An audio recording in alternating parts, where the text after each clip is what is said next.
The piano player struck the first chord of a waltz, and Eleanor Davies felt her stomach drop like a stone thrown down a well because she knew what was coming next: humiliation wrapped in music and laughter. The year was 1876, and the town of Red Pine, Colorado, sat nestled in a valley where the Rocky Mountains rose like ancient sentinels against the endless blue sky. The community hall buzzed with excitement as miners, ranchers, shopkeepers, and their families gathered for the autumn social, the biggest event of the season. Lanterns hung from rough-hewn beams, casting warm light across the polished wooden floor that had taken 3 days for the men to sand smooth. Women wore their finest dresses, carefully preserved calico and cotton that represented months of saving and sewing. The air smelled of pine smoke, coffee, and the vanilla cake that Mrs. Henderson had baked for the occasion. Eleanor stood against the wall, her hands clasped tightly in front of her moss-green dress. At 22 years old, she had arrived in Red Pine 6 months earlier to work as the schoolteacher, answering an advertisement that had found its way to her aunt's house in Philadelphia.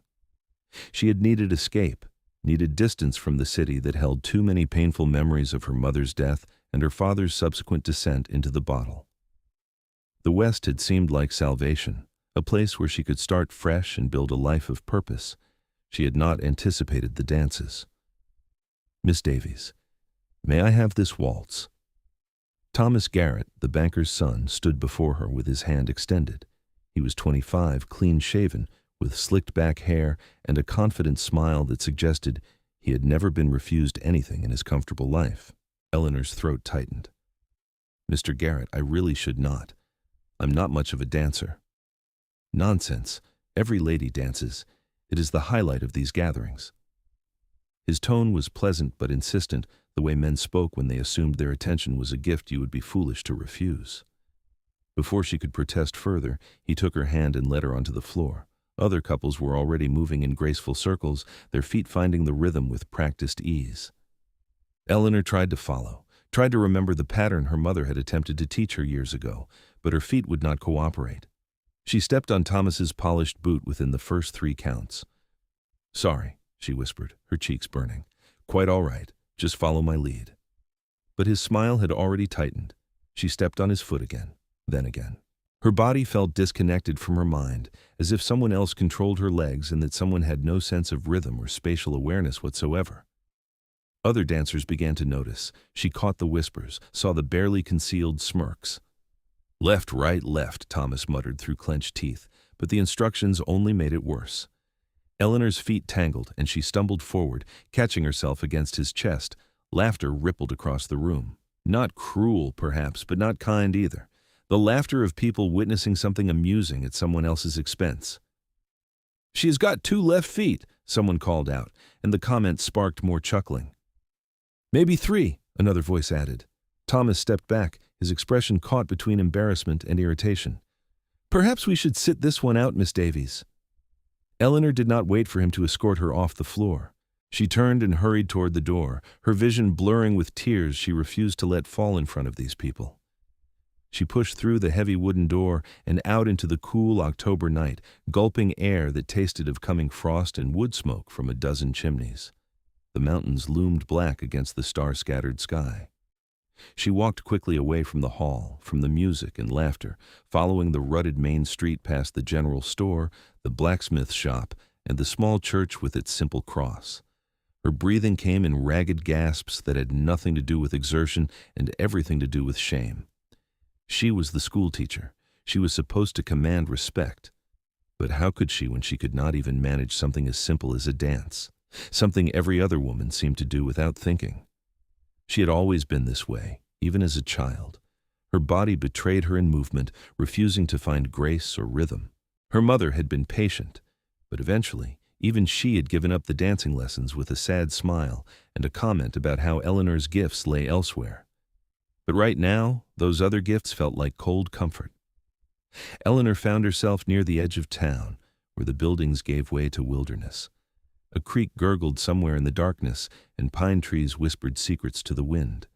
She sat on a fallen log, finally allowing the tears to come. Crying never solved much, but sometimes it helps clear the head. The voice startled her so badly she nearly fell off the log. Eleanor looked up to see a man standing a respectful distance away, barely visible in the starlight. He was enormous, at least 6 feet 4 inches of solid muscle, with broad shoulders that looked like they could bear any burden. His hair fell past his shoulders in dark waves, and a thick beard covered the lower half of his face. He wore buckskins, a heavy coat made of what looked like bear fur. A rifle rested casually in the crook of his arm. Eleanor scrambled to her feet, her heart pounding. "I did not hear you approach. Did not mean to frighten you. I move quiet. Habit from the mountains." His voice was deep, rough from disuse, but not unkind. "You are the schoolteacher, Miss Davies." It was not a question, but she nodded anyway. "And you are?" "James Thornton. Most folks call me Thorn. I trap up in the high country, come down for supplies every month or so."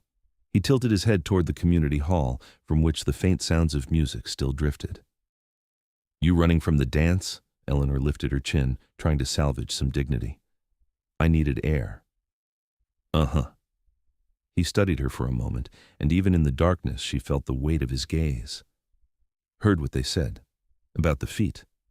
Fresh humiliation washed over her. "You were there?" "Stopped by for a minute. Too many people in too small a space for my taste. But I heard enough." He shifted his weight, and she realized he was uncomfortable, perhaps unused to conversation. They were wrong to laugh.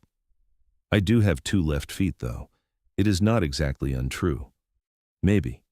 He was quiet for a moment, then said something that surprised her.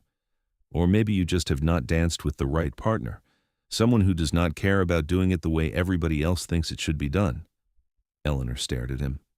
"What do you mean?" "I mean, most folks worry too much about rules, about doing things proper.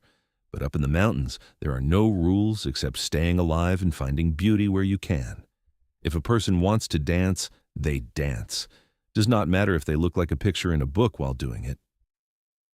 Something in his words resonated with her, speaking to a part of her soul that had always felt slightly out of step with the world. "Do you dance, Mr. Thornton?" "Thorn," he corrected. "And no, never learned, never saw the point." He paused.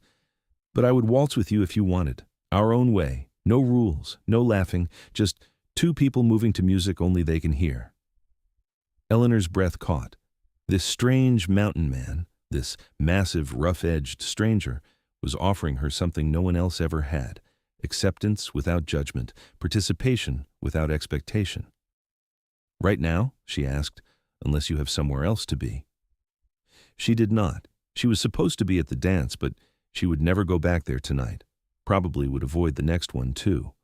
But here, in the darkness with this man who smelled of pine and leather and wood smoke, she felt something shift inside her. "There is no music," she pointed out. "Sure there is. Listen." Eleanor fell silent, straining her ears. At first, she heard nothing but wind and water. Then, gradually, she began to perceive it. The creek burbling over rocks created a rhythm. The wind through the pines added melody. Somewhere, an owl hooted, punctuation in the wilderness symphony. Thorn set his rifle carefully against a tree, then turned to face her. He held out one massive hand. "May I?" Eleanor placed her much smaller hand in his. His palm was calloused, rough from years of hard labor and harder living, but his touch was gentle as he drew her closer, placing his other hand carefully, respectfully, on her waist.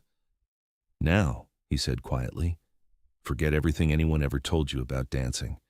Do not think about steps or counting or any of that. Just move, feel the night, let your body do what it wants. But I will step on your feet. These boots have been through worse. They can handle it." And so they moved. It was nothing like the precise, measured waltz happening in the community hall. Eleanor stumbled immediately, but Thorn simply adjusted, his movements accommodating hers rather than demanding she follow a rigid pattern. When she lurched left, he moved with her. When she forgot to step at all, he waited patiently. "Stop thinking," he murmured. "Stop worrying. Just be here." Eleanor closed her eyes. She listened to the creek, to the wind, to the rhythm of Thorn's breathing. Slowly, something miraculous happened. Her body began to relax. Her feet found a rhythm that was not elegant or proper, but was somehow right. They swayed more than they stepped, circled more than they glided, but it felt like dancing, like freedom. She opened her eyes to find Thorn watching her, and even in the starlight, She could see the hint of a smile in his eyes. "There you go," he said. "You are dancing, Miss Davies." "Eleanor," she whispered. "You should call me Eleanor." Eleanor. The way he said her name, slow and careful, made it sound like something precious. They danced until the music from the hall stopped, until the night grew so cold that Eleanor began to shiver, despite the warmth spreading through her chest. Only then did Thorn step back, releasing her with what might have been reluctance. "You should get back before folks worry," he said. Eleanor nodded, though she did not want to leave this moment, this strange and unexpected connection with a man she had not known existed an hour ago. "Will you be in town long?" "A day, maybe 2. Need to stock up on supplies, get my traps repaired." He retrieved his rifle. "But I will be back next month, always am. Perhaps we could dance again, our way." His smile was barely visible beneath the beard, but she felt its warmth nonetheless. "I would like that, Eleanor." He walked her back to the edge of town, keeping a respectful distance, but remaining close enough that she felt protected. When they reached the small house behind the schoolhouse where she lived, he tipped an imaginary hat and melted back into the darkness as silently as he had appeared. Eleanor entered her home, lit the lamp with shaking hands, and sat on her narrow bed. Her feet ached, but her heart felt lighter than it had in months, maybe years. She had danced, clumsily, awkwardly, not at all properly, but she had danced, and somehow, with Thorn, it had not mattered. The next morning, Eleanor taught her students with a distraction she hoped they did not notice. The schoolhouse was a simple building, one room with a wood stove, rough benches, and a chalkboard she had purchased with her own funds. Her students ranged from 6-year-old Emma Peters to 15-year-old Robert Chen, whose parents ran the laundry. Most were children of miners or ranchers, eager for education because they understood it represented opportunity. Usually, Eleanor loved teaching, loved seeing young minds grasp new concepts. But today, her thoughts kept drifting to a mountain man with gentle hands and an offer to waltz their own way. At lunch, several of the older girls clustered near her desk, whispering and giggling. Finally, Mary Sullivan, a bold 13-year-old with red braids, spoke up. "Miss Davies, we heard about last night, about the dance." Eleanor's stomach sank. "I'm sure you did." "Mama said Thomas Garrett was very rude about it afterward. Told everyone you have no grace." Mary's expression was indignant. "But Mama also said Thomas Garrett is a pompous fool who thinks too highly of himself." Despite her embarrassment, Eleanor smiled. "Your mother is very kind." "I think dancing is stupid anyway," Jenny Harrison chimed in. "My sister practices for hours and still looks like a chicken when she does it." The girls giggled, and Eleanor felt a rush of affection for these young people who were trying, in their way, to comfort her. "Dancing has its place. I'm simply not suited to it. We all have different strengths." "Are you going to the next dance?" Mary asked. Eleanor considered. The next social was 6 weeks away, just before Christmas. "I have not decided." What she did not tell them was that she was already counting the days until Thorn might return to town. The days passed with the steady rhythm of frontier life. Eleanor taught her students, prepared lessons by lamplight, and tried not to think too much about a man she had spent perhaps half an hour with. It was foolish to dwell on a brief encounter. Thorn was a mountain man, solitary by nature and profession. He probably had not given their dance a second thought, but she could not forget the way he had held her hand, the patience in his movements, the acceptance in his voice. No one had ever made her feel that her awkwardness was not a flaw to be corrected, but simply a part of who she was, neither good nor bad. On the 15th day after the dance, Eleanor was closing the schoolhouse when she saw him. Thorn stood near the general store, a pack horse loaded with supplies beside him. He was speaking with Mr. Jameson, the store owner, his posture relaxed despite the weight of the attention he drew. Several townspeople watched him with the mixture of curiosity and wariness that frontier settlements reserved for outsiders, even familiar ones. Eleanor's heart began to race.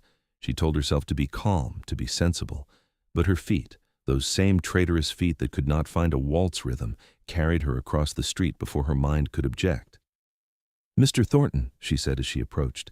He turned, and she saw recognition and something warmer flash across his face. "Miss Davies, Eleanor. You came back." "Told you I would, every month." He finished his conversation with Mr. Jameson, then gave Eleanor his full attention. "How have you been?" "Well, teaching keeps me busy." She felt suddenly shy, aware of the interested gazes around them. Small towns had no secrets, and a prolonged conversation between the schoolteacher and the mountain man would fuel gossip for weeks. Thorn seemed to sense her discomfort. "Walk with me?" She nodded, and they moved away from the general store, down toward the creek that ran behind the main street. The autumn afternoon was crisp, the aspens blazing gold against the dark pines, their boots crunched on fallen leaves. "I thought about you," Thorn said quietly. "About our dance. Wondered if maybe I overstepped, if I made you uncomfortable." "No," Eleanor said quickly. "No, you gave me a gift. You let me dance without shame. I've thought about it every day since." He was quiet for a moment, and when he spoke again, his voice was rougher. "I came back earlier than I needed to. Told myself it was because I wanted to check on a new trap supplier in the next town, but that was a lie. I came back to see you." Eleanor stopped walking, turning to face him. In the daylight, she could see him more clearly. His face was weathered, tanned from years of mountain sun and wind. His eyes were hazel, flecked with gold. Scars marked his hands and forearms, testaments to the dangerous life he led. But there was kindness in those eyes, a gentleness that seemed at odds with his rugged exterior. "I'm glad you did," she said. "I am not good with words. Not good with people, really. I left civilization when I was 18, headed for the mountains because I did not fit down here. Too rough, too quiet, too much of everything folks did not want and not enough of what they did." He met her gaze. "But with you, I do not feel like I need to be different." Eleanor's throat tightened. "I understand that feeling. I've always been too clumsy, too bookish, too plain. In Philadelphia, I was the spinster in training, the girl no one wanted at parties because she made everything awkward." "You are not plain," Thorn said firmly, "and there is nothing wrong with books or with being who you are." "Will you be in town long?" Eleanor asked. "Was planning on leaving tomorrow, but I could stay an extra day if you wanted. I would like that very much." They spent the afternoon walking the outskirts of Red Pine, talking in a way Eleanor had never talked with anyone. Thorn told her about his life in the mountains, about the cabin he had built with his own hands, about the wildlife he observed and the solitude he cherished. He spoke of winters so harsh they could kill a man in hours, of summers when the meadows exploded with wildflowers, of the satisfaction of living by his own efforts and skills. Eleanor told him about Philadelphia, about the father who had drowned his grief in whiskey until there was nothing left of the man he had been. About her escape to Colorado, about the joy she found in teaching and the loneliness that came with being the only unmarried woman in town who was not actively seeking a husband. "Why are you not seeking one?" Thorn asked. "Most women want that security." "Because I will not settle for someone who merely tolerates me, who sees me as an acceptable option rather than a choice they cannot resist making." Eleanor surprised herself with her honesty. "I would rather be alone than be endured." Thorn nodded slowly. "I understand that. It is why I never married. Met plenty of women over the years who would have taken me on, but they all wanted to change me, make me settle down, cut my hair, become someone I am not." He looked at her. "You do not strike me as someone who would try to change a person. We cannot change anyone but ourselves, and even that is hard enough." As the sun began to set, painting the mountains in shades of orange and purple, Thorn walked Eleanor back to her house. At her door, he hesitated. "Would you dance with me again?" he asked. "Tomorrow night before I leave?" "Yes," Eleanor said without hesitation. "I would like that more than anything." He smiled, and the transformation it brought to his rugged face took her breath away. Then he turned and headed toward the boarding house where he would spend the night. Eleanor entered her home, her mind spinning. She was falling for him. It was too fast, too impractical, but it was happening nonetheless. James Thornton, a man who lived alone in the wilderness, who came to town once a month for supplies, who had shown her more respect and understanding in 2 conversations than most people managed in a lifetime. The next evening, Eleanor met Thorn at the same place where they had first danced. The October night was colder now, winter beginning to assert its dominance over the mountains. She wore her warmest shawl, but still shivered. "Here." Thorn shrugged out of his heavy coat and draped it over her shoulders. It engulfed her, carrying his scent and warmth. Better? Much. But now you will be cold. I have been cold before. This is nothing. They danced again, that same improvised, awkward, beautiful dance that followed no rules but their own. This time, Eleanor felt even more relaxed, her movements slightly less chaotic. Thorn hummed something that might have been a melody, and she found herself humming along, creating harmony with him. When they finished, he did not immediately release her. Instead, they stood close, their breath mingling in the cold air. Eleanor, he said quietly, I do not know how this works. Courting, I mean. I have no experience with it, but I would like to try. With you. Her heart soared. We live very different lives. You are in the mountains most of the time. I am here teaching.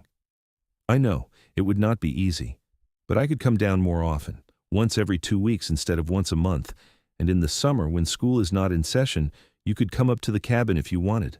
See the high country. He paused. I know it is a lot to ask. I know I have little to offer. You offer yourself, Eleanor said. That is not little. Is that a yes? It is a yes to courting, to seeing where this leads. She smiled. But I warn you, I'm still terrible at dancing. Good, Thorn said. I would not want you any other way. Over the next 6 months, Eleanor and Thorn built something remarkable from the unlikeliest of foundations. Every 2 weeks, as promised, Thorn came down from the mountains. Sometimes he stayed for only a day, sometimes 3 if the weather permitted. They walked together, talked for hours, and always danced their own unique dance under the stars. The town watched with fascination and no small amount of gossip.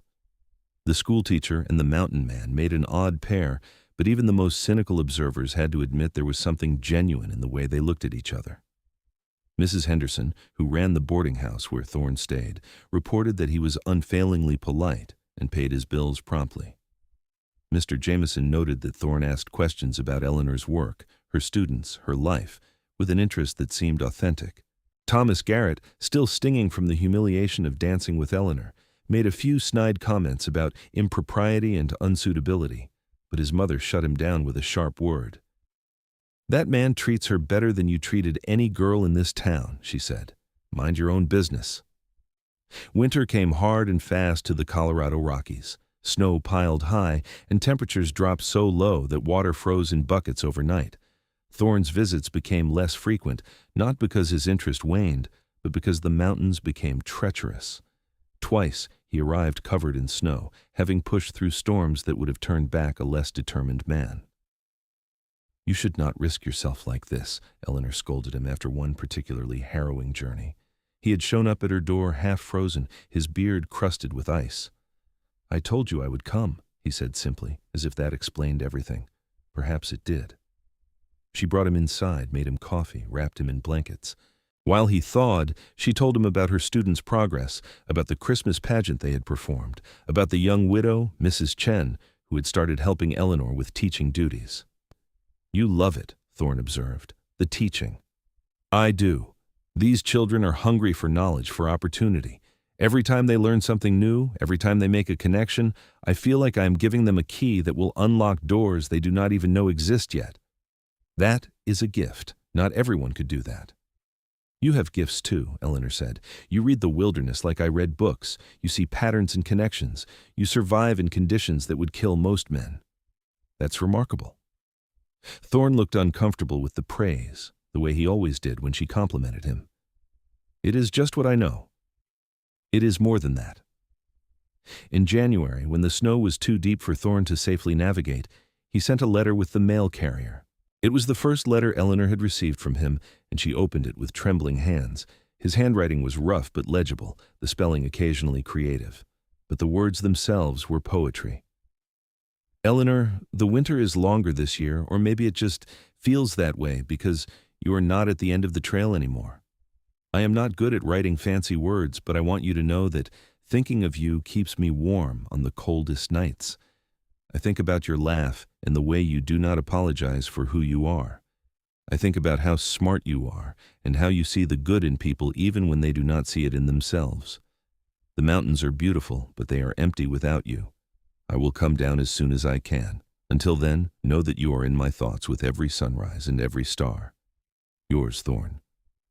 Eleanor read the letter a dozen times, tracing the words with her finger. She wrote back immediately, filling pages with her own thoughts and feelings, with descriptions of the winter days and the children's antics, with confessions of how much she missed him. February brought a brief warm spell, and Thorn appeared at her door with snowdrops he had found blooming in a sheltered meadow.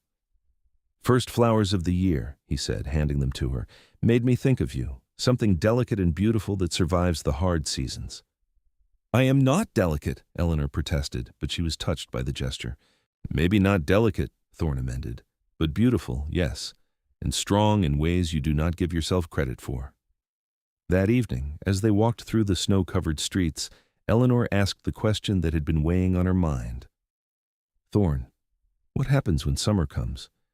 You said I could visit the cabin, but is that truly what you want? Or were you just being polite?"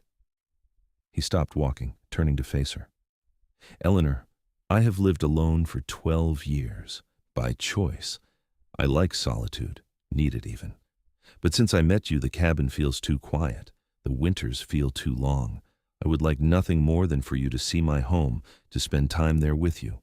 But I will not lie and pretend it is easy living. There are no neighbors, no shops, no comforts, just the mountains and whatever we make ourselves." "I would like to see it," Eleanor said. "When school finishes in May, I have the whole summer free. I could come for a few weeks if the invitation is genuine." "It is," Thorn said firmly. "More than genuine. It is something I want so much it scares me." "Why does it scare you?"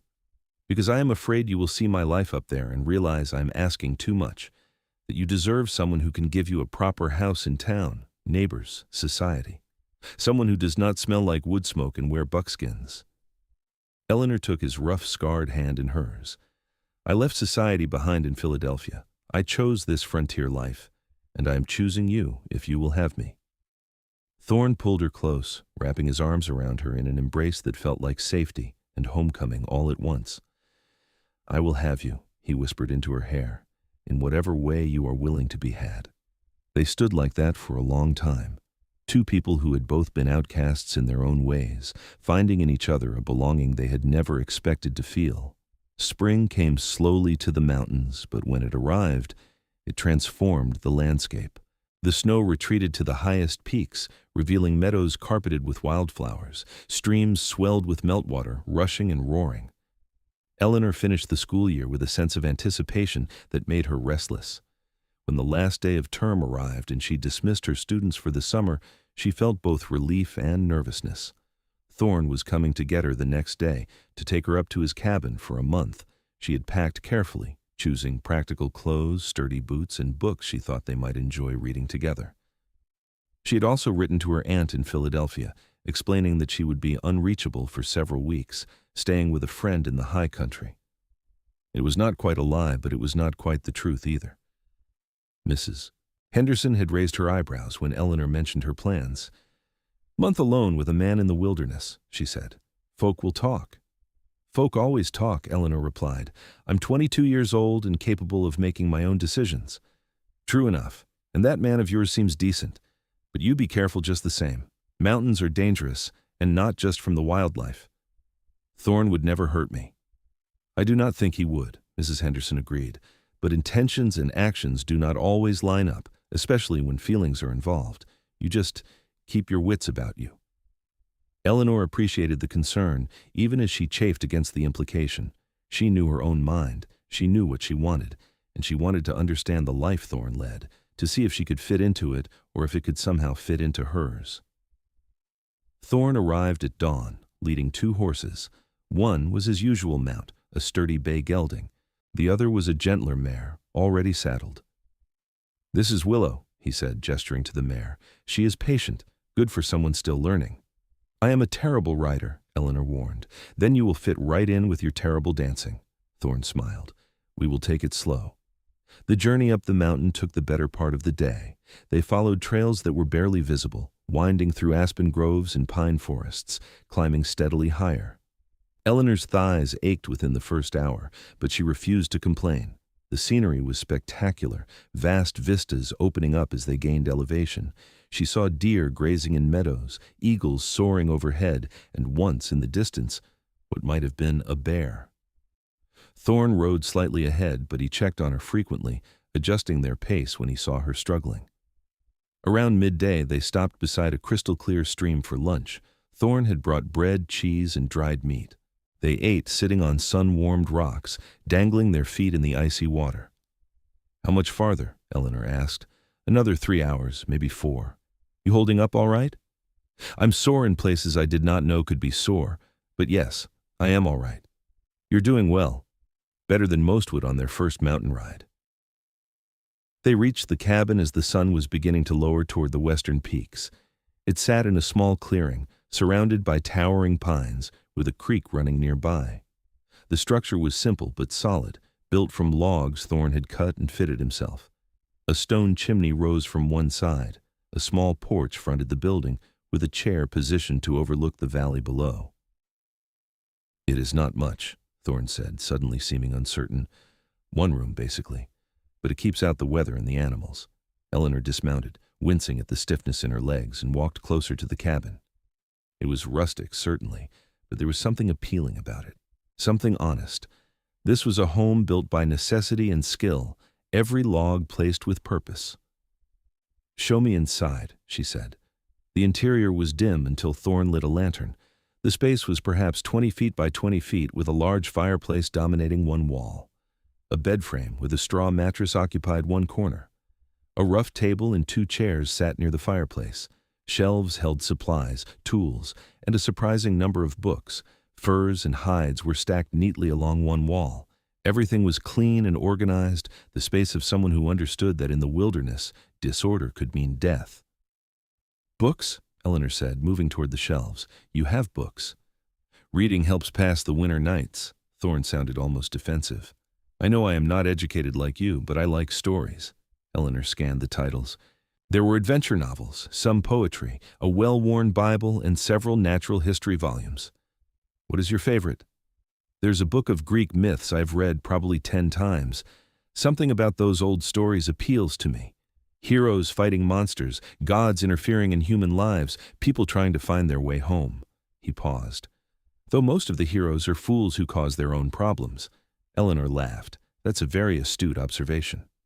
"What does astute mean?" "Smart, perceptive. It means you see things clearly." Thorn looked pleased. "Well then, I am astute." They spent the evening settling in. Thorn cooked dinner over the fire, simple but hearty venison stew with wild onions and herbs he had gathered. They ate as the light faded and stars began to populate the sky. "Where will I sleep?" Eleanor asked as the evening drew on. The cabin had only one bed. "You will take the bed. I will sleep on the floor. I have furs enough to keep warm." "Thorn, this is your home. I cannot displace you." "You are not displacing me. You are my guest. The bed is yours." Eleanor wanted to argue but recognized the futility. Thorn had made up his mind, and she suspected he could be as stubborn as he was strong. She settled into the bed, which was surprisingly comfortable, and listened to him moving around the cabin, banking the fire, checking that everything was secure for the night. "Good night, Eleanor," he said quietly. "Good night, Thorn." She lay in the darkness, listening to the unfamiliar sounds of the mountain night, owls hooting, the creek babbling, wind in the pines, and beneath it all, Thorn's steady breathing from where he lay on the floor just a few feet away. She felt safe in a way she had not felt since childhood, before her mother died, and the world became uncertain. The days that followed established a rhythm. Eleanor woke to find Thorn already up, coffee brewed, breakfast prepared. They spent the mornings exploring the area around the cabin. Thorn showed her how to identify edible plants, how to read animal tracks, how to move through the forest without making noise. He was a patient teacher, never frustrated by her questions or her mistakes. In the afternoons, they often read together, sitting on the porch or by the creek, sharing passages they found interesting. Eleanor discovered that despite his rough grammar and simple vocabulary, Thorn had a sharp mind and an intuitive understanding of story and character. He asked questions about the books that made her think, challenged her interpretations, shared his own perspectives. "You should have been a scholar," she told him one afternoon. "Could not afford it. My family had nothing. When I was old enough, I left and never looked back. Taught myself what I could from books I borrowed or bought used. But there's plenty I do not know, plenty I will never understand. You know things scholars never learn. You understand survival, nature, self-sufficiency. Those are valuable forms of knowledge. Maybe. But sometimes I wish I could have had both, the book learning and the practical skills. In the evenings after dinner they danced, outside if the weather was fine, inside if it rained. Their dance had evolved over the months, becoming something uniquely theirs. Eleanor still could not master a proper waltz, but she no longer cared. Their movements were a conversation, an expression of growing trust and affection. One evening, nearly 2 weeks into her stay, Thorn held her closer than usual as they swayed to the sound of the wind and the creek. "Eleanor, I need to tell you something." She looked up at him, suddenly nervous. "What is it?" "I love you. I know it is too soon, and I know I am not good at pretty words, but I need you to know. You have changed everything for me. The way I see the world, the way I see myself. I want you in my life, however that can work. I want to build something with you." Eleanor's eyes filled with tears. "I love you too. I have for months, but I was afraid to say it. Afraid it was too impractical, too impossible." "It is impractical," Thorn agreed, "and maybe impossible. But I do not care. We will find a way." He kissed her then, gentle at first, then deeper, as she responded. It was her first real kiss, and it felt like coming home and setting out on an adventure all at once. When they finally broke apart, both were breathing hard. "I want you to stay," Thorn said. "Not just for the summer. Stay with me. Marry me." "Thorn, I have a contract with the school I promised to teach. Then I will come down to Red Pine. I will find work in town during the school year. It will kill me a little being cooped up like that, but I will do it. For you." Eleanor's heart ached at the offer, at his willingness to sacrifice something so fundamental to his nature. "No, I would not ask that of you. You need the mountains like you need air. I will not be the reason you suffocate." "Then what do we do?" They stood in the darkness, holding each other, trying to solve a problem that seemed to have no good solution. Finally, Eleanor spoke. "Witty, what if we split our time? During the school year, you come to Red Pine as often as you can. It will be less than before, maybe once a month, but it will be enough to sustain us. And when summer comes, I come here. We have 3 months together in the mountains, uninterrupted. It will not be conventional, but we never have been." Thorn considered this. "It would be hard, months apart. Yes, but we would have this. Every summer we would have this. And eventually? Eventually, maybe I train someone to take over the school. Or maybe the town grows enough to support 2 teachers. There are possibilities, Thorn. We just have to be patient enough to let them unfold." "I am not patient," Thorn admitted. "Then I will be patient for both of us." He kissed her again, and the decision was made. They would marry, would build a life that spanned 2 worlds, would make it work through sheer determination and love. The rest of Eleanor's time at the cabin passed in a dream. They made plans, talked about the future, and simply enjoyed being together. Thorn taught her to fish, to recognize weather patterns, to appreciate the stark beauty of the high country. Eleanor read to him for hours, introduced him to poets and philosophers, helped him see that his intelligence was as valid as any degree from a university. On their last night before returning to Red Pine, they sat on the porch watching stars wheel overhead. The Milky Way was a river of light, something Eleanor had never seen so clearly in Philadelphia or even in town. "I will miss this," she said quietly. "The silence, the vastness." "It will be here waiting," Thorn promised. "And so will I." They returned to Red Pine in early June, and news of their engagement spread through the town like wildfire. Most people were happy for them, charmed by the unlikely romance. Some were scandalized by the unconventional arrangement they planned. The circuit preacher, Reverend Matthews, expressed concerns about a marriage where husband and wife would spend so much time apart. "It is not traditional," he said when they met with him to arrange the ceremony. "Neither are we," Eleanor replied, "but we are committed to each other and to making this work. Marriage requires daily work, daily choice. How will you manage that across such distance?" "We will manage it the same way we manage everything else," Thorn said quietly. "By being honest with each other, and by not expecting the other person to be someone they are not." Reverend Matthews studied them for a long moment, then nodded. All right, I will marry you. But I will be praying that the Lord gives you both the strength and wisdom to sustain what you are building. They were married in late June in the small church with half the town in attendance. Eleanor wore a simple dress of cream cotton that Mrs. Henderson had helped her sew. Thorn wore new clothes, still buckskins, but clean and well made. He had trimmed his beard and tied back his hair, but he was still unmistakably himself, still the mountain man who had offered to dance her way. When Reverend Matthews asked if they would take each other in sickness and health, for richer or poorer, their "I will" rang out clear and firm. They meant it, every word. The town threw them a celebration after the ceremony. There was food, music, and inevitably, dancing. Eleanor watched the other couples whirl across the floor with their practiced steps and perfect timing. Then she felt Thorn's hand on her shoulder. "Care to dance, wife?" he asked. "People will laugh again," she warned. "Let them. We dance our own way, remember?" So they did. Right there in the community hall, in front of everyone, they swayed and stumbled and moved to a rhythm only they could hear. And this time, no one laughed. Instead, Eleanor saw smiles, saw something like understanding and even admiration on the faces watching them. Thomas Garrett, standing near the punch bowl, shook his head and walked out. But his mother, watching from her seat, had tears in her eyes. "That is what love looks like," she murmured to the woman beside her. "Two people who fit together precisely because they do not fit anywhere else." After the celebration, Thorn and Eleanor returned to her small house behind the schoolhouse.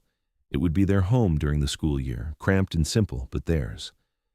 They sat together on the narrow bed, holding hands, letting the reality of marriage settle over them.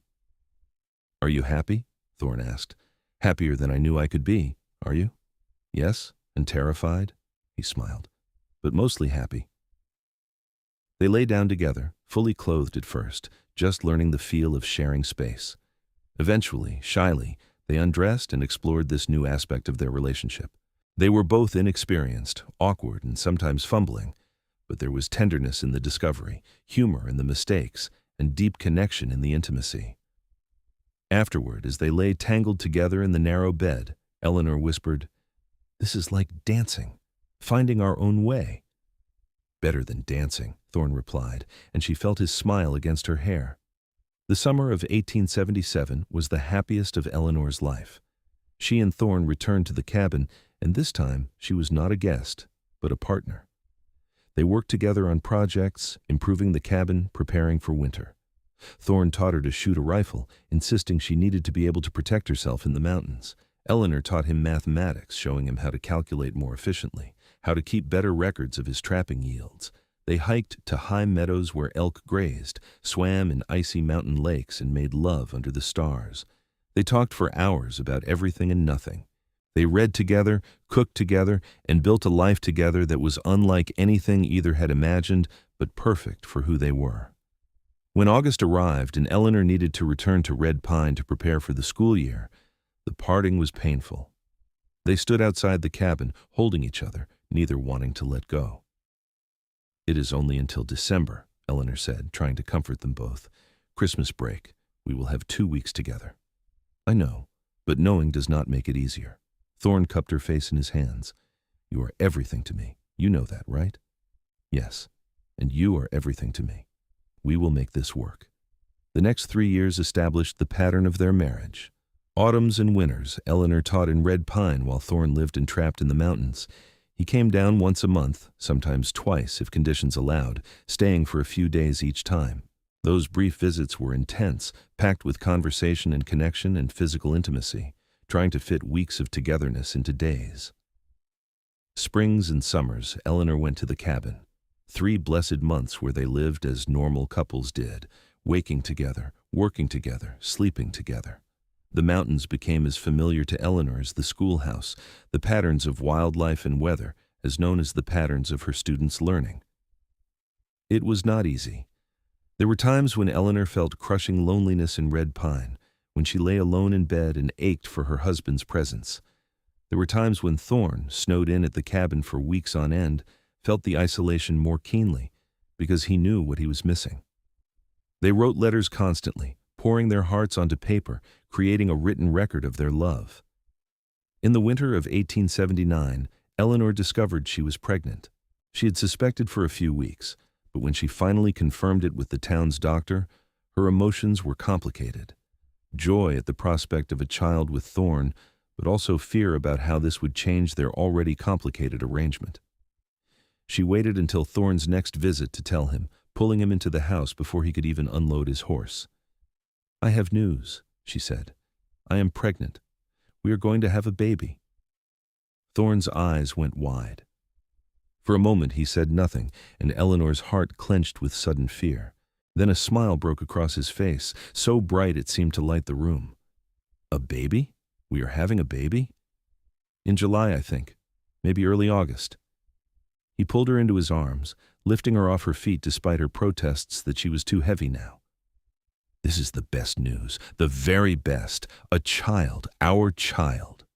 "It will complicate things," Eleanor warned. "I do not know how we will manage with a baby and my teaching and your trapping."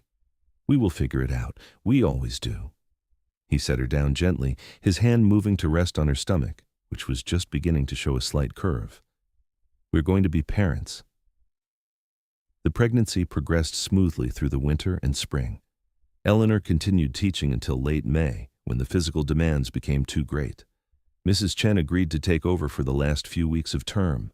Then, Eleanor made the journey to the cabin, moving more slowly than usual, Thorn hovering anxiously the entire way. The baby arrived in late July, during a thunderstorm that shook the cabin and sent lightning striking the nearby peaks. Eleanor labored for 14 hours, attended by Thorn, who was terrified and awed in equal measure. He held her hand, brought her water, wiped her face with cool cloths, and supported her through the pain. Their son finally arrived, squalling and red-faced and perfect. Thorn wept. Eleanor had never seen him cry before, but tears streamed down his face as he looked at the tiny life they had created. "He is beautiful," Thorn whispered. "Absolutely beautiful." They named him James, after his father, but called him Jamie from the start. He had his father's dark hair and his mother's eyes.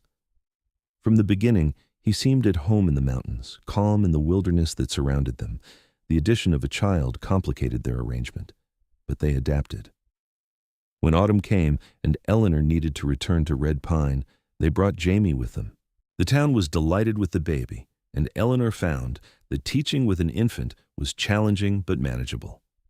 Thorn came down more often that winter, unwilling to go as long between visits now that he had a son. In the summer, they returned to the cabin as a family. Jamie grew strong in the mountain air, learning to crawl on the cabin floor, to giggle at birdsong, to nap in a basket while his parents worked nearby. Thorn was a devoted father, gentle and patient, talking to Jamie constantly even though the baby could not yet respond. "You're going to make him as unsociable as you are," Eleanor teased one afternoon, watching Thorn show Jamie how to identify different animal tracks. "Being unsociable is not a bad thing," Thorn replied. "It means you are comfortable in your own company. He needs to learn social graces too. He cannot just grunt at people." "I do not grunt. You absolutely grunt." Thorn looked at Jamie, who was now nearly a year old and watching his parents with bright, interested eyes. "Do I grunt, son?" Jamie made a sound that was definitely grunt-like, and both parents burst into laughter. When Jamie was 2, Eleanor discovered she was pregnant again. This time, the news came with less anxiety. They had proven they could make their unusual arrangement work even with a child. A second would be more challenging, but they would manage. Their daughter was born in the cabin in June of 1882, an easier birth than Jamie's had been. They named her Rose after Eleanor's mother. She was smaller than Jamie had been, more delicate, with blonde hair that neither parent could account for, until Eleanor remembered her mother's hair had been that same pale gold. With 2 children, the logistics became more complex. Eleanor took a year off from teaching, staying in Red Pine that first winter because traveling with an infant and a toddler in the mountain winter was too dangerous. Thorn spent more time in town that year than he ever had, finding work as a guide for a mining company, hating every moment of it but doing it anyway because his family needed him. The sacrifice he made was not lost on Eleanor. She saw how the town wore on him, how he grew restless and short-tempered, confined to civilization. In the spring, she made a decision. I'm going to give up teaching, she told him one evening after the children were asleep. Thorn looked up from the trap he was repairing. What? No, you love teaching. I do, but I love you more, and I love our children. This arrangement was supposed to work for both of us, but it's not working anymore. You are miserable down here all the time. I can handle it. You should not have to. We will move to the cabin full time. We will make our life there. Eleanor, you would go mad with only me and the children for company. You need people, intellectual conversation, books. We have books, and I will bring more. As for conversation, you are the best conversationalist I know. She took his hands. Thorn, I have thought about this carefully. The cabin is not the isolation it once was. There are other families in the high valleys now, trappers and homesteaders. We could build a school, a small one. I could teach the children who live up there. It would not be the same as Red Pine, but it would be something. Are you sure? I am certain. This last year, being apart so much, watching you suffer in town, it has shown me what matters most, and what matters most is us, our family. Everything else is secondary. So they made another change. In the summer of 1883, they moved permanently to the mountains. Eleanor said goodbye to her students in Red Pine, to the friends she had made, to the life she had built. It was hard, but it was also right. As they rode up the familiar trail, Jamie chattering excitedly about seeing the cabin again, and Rose asleep in the sling against Eleanor's chest, she felt peace settle over her. The years that followed were good ones. They expanded the cabin, adding a second room for the children. Thorn taught Jamie to trap, to hunt, to read the wilderness. Eleanor taught both children their letters and numbers, reading, history, and science. When Rose was 5, Eleanor did indeed start a small school, teaching not only her own children, but 3 others from nearby families. Life in the mountains was hard. Winters were brutal, supplies sometimes ran short, and isolation could be suffocating. But it was also beautiful. The children grew strong and capable, equally comfortable with books and with bow hunting. Eleanor learned to cure meat, to tan hides, to do a dozen things she had never imagined needing to know.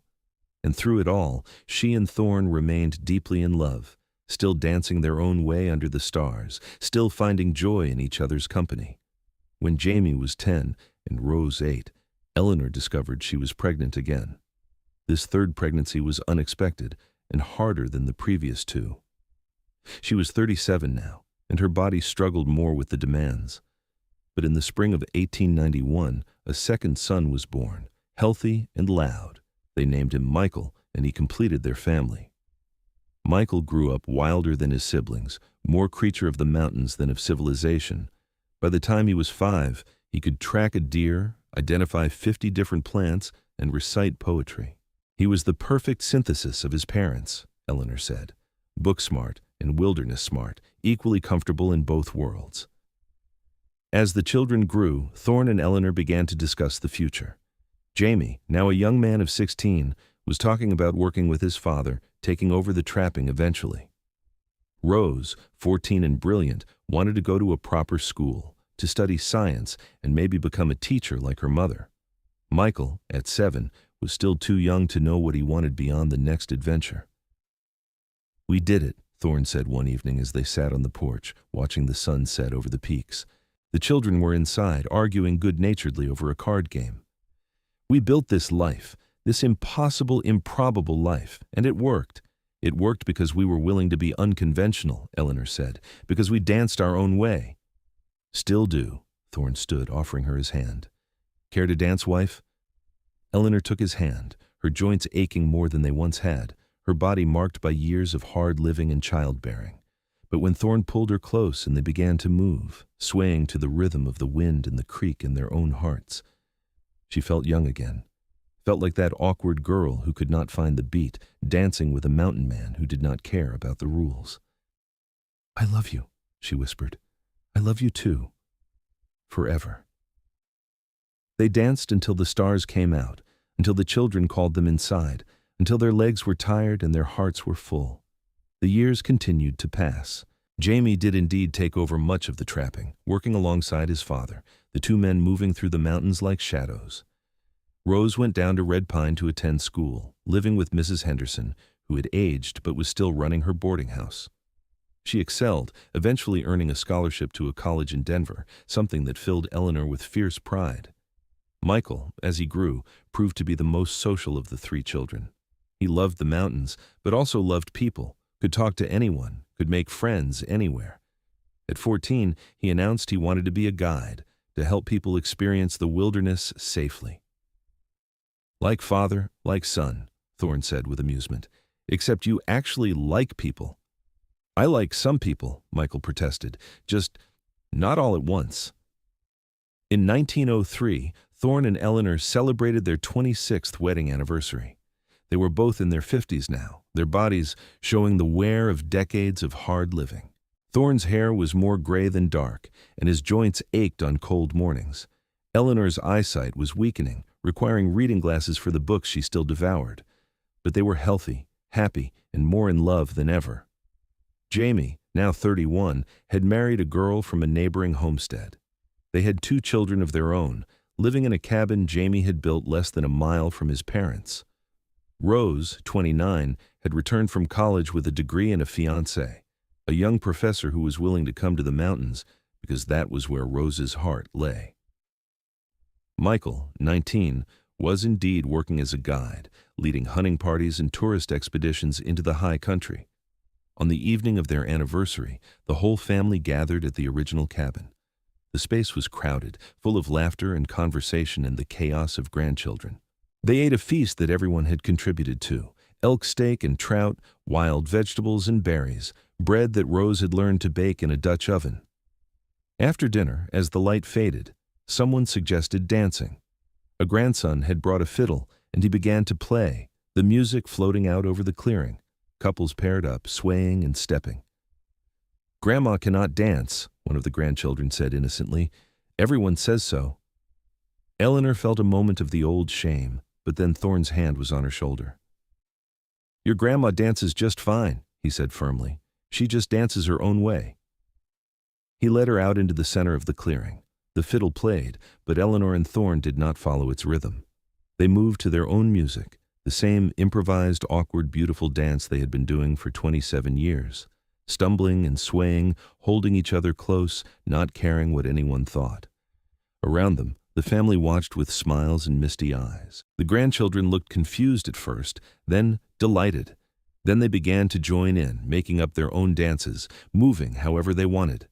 Soon everyone was dancing, some following the fiddle, some following their own rhythms, all of them celebrating love and family and the freedom to be exactly who they were. When the music finally stopped, Eleanor and Thorn stood in the center of the clearing, holding each other, catching their breath. "Still terrible at dancing," Eleanor said with a laugh. "Still perfect for me," Thorn replied. They stood there, as night fell fully and the stars emerged, those same stars they had watched for so many years. The mountains rose around them, eternal and unchanging, witnesses to the improbable love story of a clumsy schoolteacher and a solitary mountain man who had found each other and built something beautiful from their mutual awkwardness. "Thank you," Eleanor whispered. "For what?" "For not laughing. For offering to waltz our own way.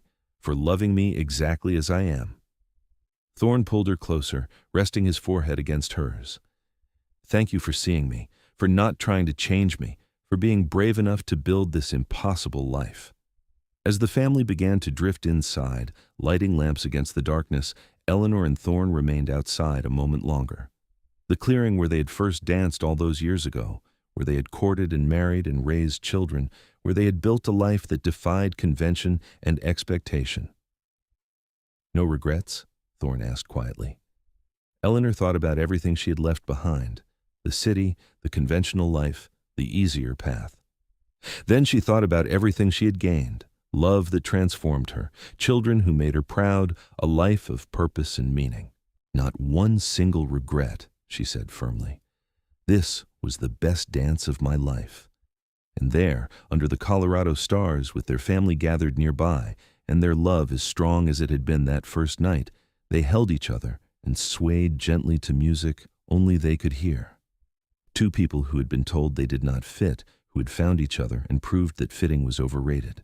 That love was not about perfection or convention or doing things the proper way.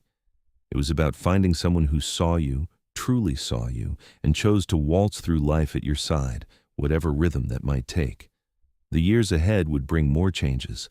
Grandchildren would grow, great-grandchildren would be born. Thorn would eventually need a cane to navigate the mountain trails he had once bounded across.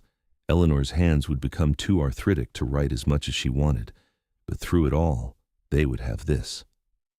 The knowledge that they had taken a chance on an impossible love and made it work through sheer determination and devotion. They would dance at every family gathering, always to their own rhythm, always finding joy in the movement and in each other. And every time, someone would remember the story of how they met, how she had 2 left feet and they laughed, how the mountain man said they would waltz their own way together, how sometimes the best love stories are the ones that make no sense to anyone but the people living them. Years later, when they were both elderly and their dancing had slowed to gentle swaying, their grandchildren would ask them the secret to a lasting marriage. Thorn and Eleanor would look at each other with the accumulated understanding of decades and smile. "Do not try to be someone you are not," Eleanor would say. "Find someone who loves you for who you are," Thorn would add. "And never be afraid to dance your own way, even if people laugh," they would finish together. It was advice born from experience, from a love that had started with humiliation and acceptance, that had been forged in the challenging landscape of the Rocky Mountains, and that had endured because 2 people chose each other every single day for a lifetime. The story of Eleanor and Thorn became legend in the mountain communities. The schoolteacher who gave up convention for love, the mountain man who came down from his solitary heights for a woman who could not dance, the 2 of them building a life that honored both their needs, that compromised without sacrifice, that proved love was not about fitting into a mold, but about creating your own shape together. And on summer evenings, when the light was just right and the wind whispered through the pines, people swore they could sometimes see 2 figures dancing in the clearing by the old cabin, moving awkwardly, holding each other close, waltzing their own way together under the endless stars. A reminder that the best love stories are not the ones where everything is perfect, but the ones where 2 imperfect people find perfect acceptance in each other's arms. Their story taught generations that followed about courage, about authenticity, about the power of loving someone exactly as they are. It taught that sometimes the greatest acts of love are not grand gestures, but simple acceptances. That a man offering to dance badly with you can be more romantic than 1,000 perfect waltzes. That home is not a place, but a person who sees you, knows you, and chooses you anyway. Eleanor and Thorn lived well into their 70s, a remarkable age for people of their time and circumstances. They remained in the mountains they loved, surrounded by the family they had built, sustained by the love they had nurtured for over half a century. When Eleanor finally passed, peacefully in her sleep after a long and full life, Thorn sat beside her bed and held her hand one last time. "Wait for me," he whispered. "Save me a dance." He followed her 6 months later, his body simply giving out after a lifetime of hard use. Their children and grandchildren buried them side by side in the clearing near the cabin, under the aspens that turned gold every autumn, overlooking the valley they had loved. On their shared headstone, their family carved simple words. They waltzed their own way together. And that was epitaph enough. A life summarized not in achievements or possessions, but in the choice 2 people made to love each other authentically, to dance to their own rhythm, to build something beautiful from their mutual imperfection. The cabin still stands, preserved by their descendants, a reminder of what is possible when people are brave enough to reject convention and build lives that honor their true selves. Visitors still come sometimes, couples struggling with their own impossible situations, seeking inspiration from the story of Eleanor and Thorn. They stand in the clearing where 2 people first danced awkwardly under the stars and feel something shift inside them. A permission, perhaps. Permission to stop trying to fit into shapes that were never meant for them. Permission to find their own rhythm. Permission to waltz their own way. Because that is what Eleanor and Thorn's legacy really is. Not the cabin or the family tree or the stories passed down through generations. It is the simple, revolutionary idea that love works best when it is authentic. That you do not need to be perfect to be perfectly loved. That sometimes the greatest romance is not in sweeping gestures, but in a quiet voice saying, "We will waltz our own way together." And in those words, in that promise, is contained all the hope and courage and wild joy of a love that refused to be anything but exactly what it was. Imperfect, unconventional, and utterly completely true.